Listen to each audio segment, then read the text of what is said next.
All right. Once again, here is Richard C. Hoagland. Richard?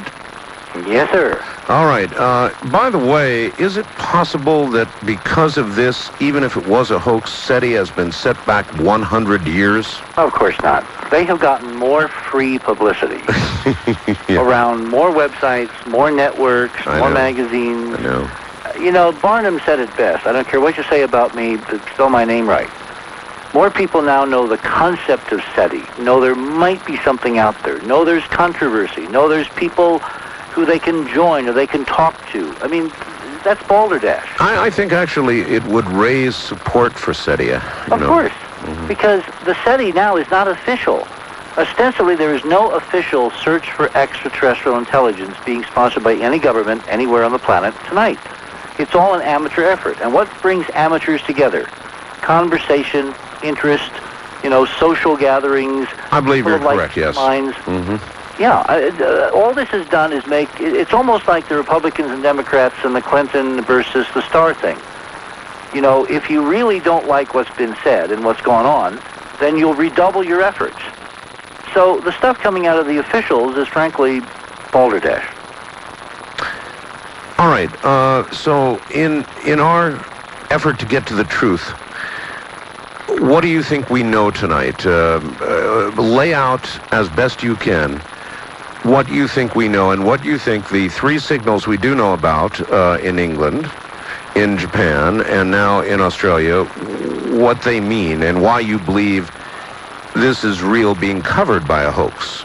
Yep. Well, let me start with the hoax part, all right? Because I want to put some data on the table. We had, as you heard me say a few nights ago, actual people in England who I was able to call upon, friends, people I've known for, well, in this case, 30 years, who I trust implicitly, so I gave them the task to go and find out. I wanted them to get into the press conference. That was our original idea.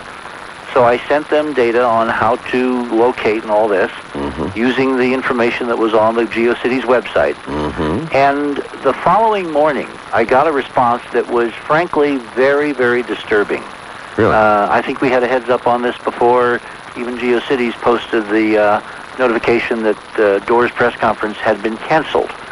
This is what my correspondent said.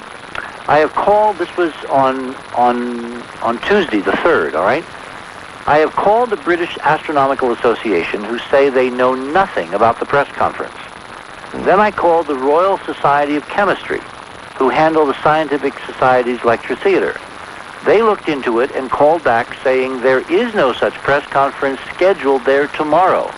In fact, the Environment Agency has the theater booked for the entire day.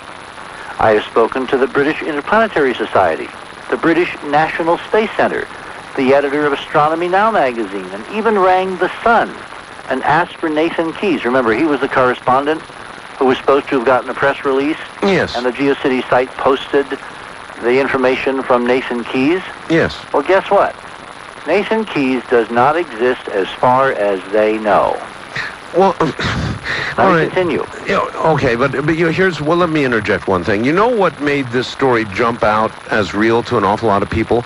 The fact that the BBC, which is normally not exactly an organization that jumps on anything, did a rather extensive report on the whole Pegasus business, and BBC just doesn't do that. Dr. David Whitehouse, by the way, that's an interesting name, isn't it, Whitehouse? Whitehouse, yes. He is a Jodrell Bank radio astronomer, PhD in astronomy, good credentials, solid, now is the science editor at the BBC. He did jump on the story. If the BBC had not posted that initial story, then none of the rest of this would have happened. So Nathan Cohen, who is the Boston University astronomer who assailed this whole thing early in the Business Wire, right, he has been engaged in a kind of an interesting back and forth vitriolic debate on some website. I think it's MSNBC's, or maybe it's Borderland Science, Michael Thoreau's page, to the effect that if Whitehouse hadn't made this a story, nobody would have cared and it would have died as a hoax as it should. And Whitehouse says, wait a minute, we posted both sides. And then Cohen says, well, there was no other side. It was a hoax. And then Whitehouse said, but the SETI League says in their website, apparent hoax, leaving the door open that the signal could be true, and on and on and on. So it's kind of disintegrated into a he said thing. My correspondent went on to say, in trying to dig up information on the press conference, this is a week and a half later, Right. it has been interesting, but it is obviously a hoax. Remember, this was before the plug was pulled, before the announcement of cancellation. Right. We found out hours before that there was no scheduling of a press conference. This is critical. The information, this person goes on to say, is definitely wrong. I spoke directly with the man who runs the lecture theater, Colin Powell. How's that for a coincidence? Who also knows nothing about it. Finally, I do not believe that a press conference was ever planned. Certainly it was never promoted, and the press was not invited to attend. The hall, as described, was not booked. I am suspicious. An MSNBC reporter did a story about it. He contacted Paul Dorr by email. That's today. And the response from Dorr was a denial that he was involved in anything of the sort. Do we know this is the door? No, we don't. Oh, we don't. So it is a door.